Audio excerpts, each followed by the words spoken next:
who was the person responsible for bringing you in, and what was the first thing you noticed as a creative person once you entered to the backstage areas? What were the principal flaws you noticed? Well, the person that I contacted was JJ Dillon, because I had known JJ from working at the WWE. So that was my contact.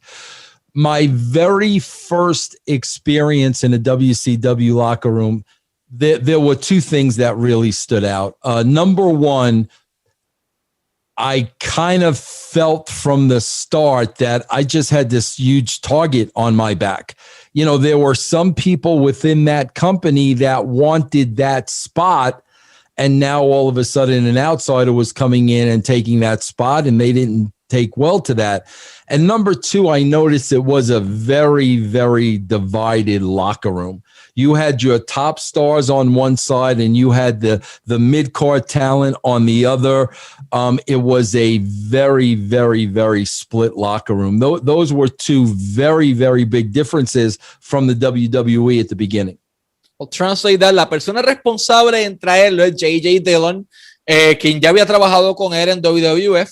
Llega al camerino de WCW y nota varias cosas. Lo primero es que él tiene un target, una mirilla en su espalda por ser el outsider, por ser la persona de afuera que llegaba allí cuando todo el mundo quería ese trabajo. Todo el mundo quería el trabajo de Vince Russo. Y en adición a eso nota otra cosa. El camerino está sumamente dividido, contrario a como ocurría en WWF. Fast forwarding, a little bit in time, Bret Hart won the WCW championship. We remember the Goldberg situation. Then he vacated the WCW World Heavyweight Championship. As a creative staff, or the head creative at that point for WCW, was giving the title to a person like, UFC's Tank Abbott an alternative at that moment? Or when Bret Hart, definitely retired from pro wrestling due to that injury, which was your first option to give the title to?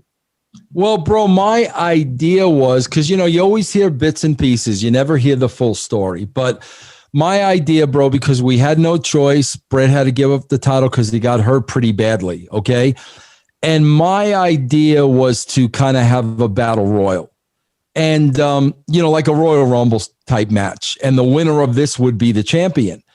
And my idea was to have Sid, like the first one in this battle royal.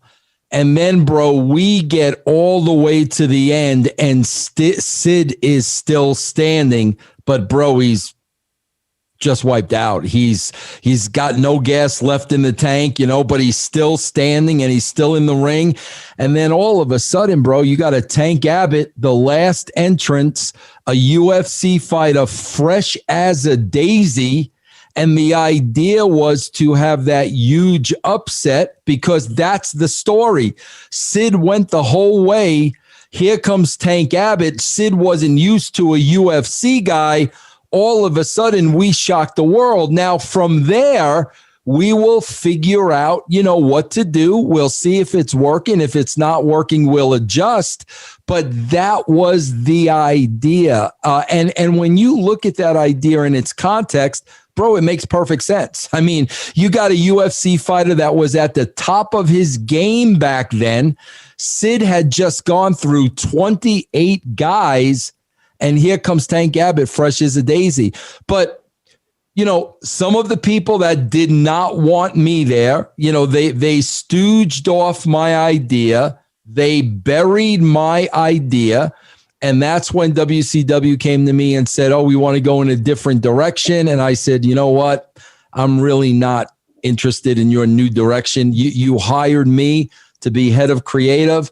If you want me to be part of a team, that's not going to happen. That's not what I came here for. I said, so I'll go home. You can continue to pay me, and you just let me know what you want to do.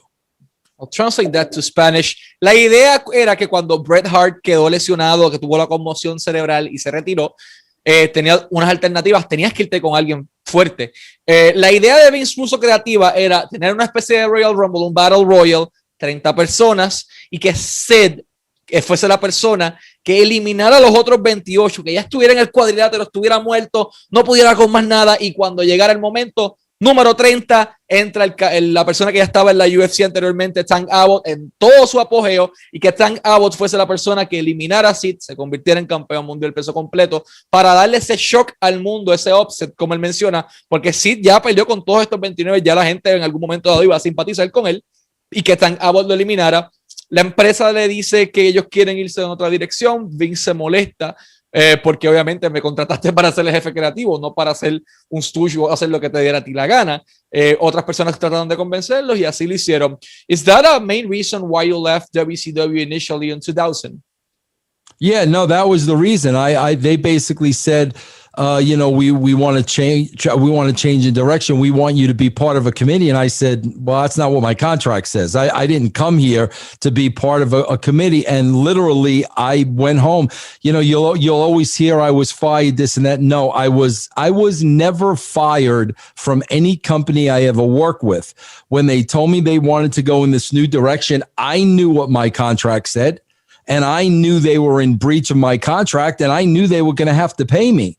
So that's why I just said, you know what, I'm not interested in that. So I will just go home, and under my contract, you will continue to pay me. And that's exactly what happened. I'll translate that. La primera vez que Vince Russo se marcha de WCW fue por esto mismo, porque su contrato indicaba que él iba a ser el jefe creativo, no que iba a pertenecer a un comité de creativos, o sea, él no iba a ser una persona del comité, él iba a ser la persona creativa. Posterior a esto, Vince se va a la casa y dice, bueno, mi contrato dice esto. Él dice que nunca lo han despedido de ninguna empresa contra los rumores, sino que su contrato indica una cosa y él hace valerlo, hace que se cumpla.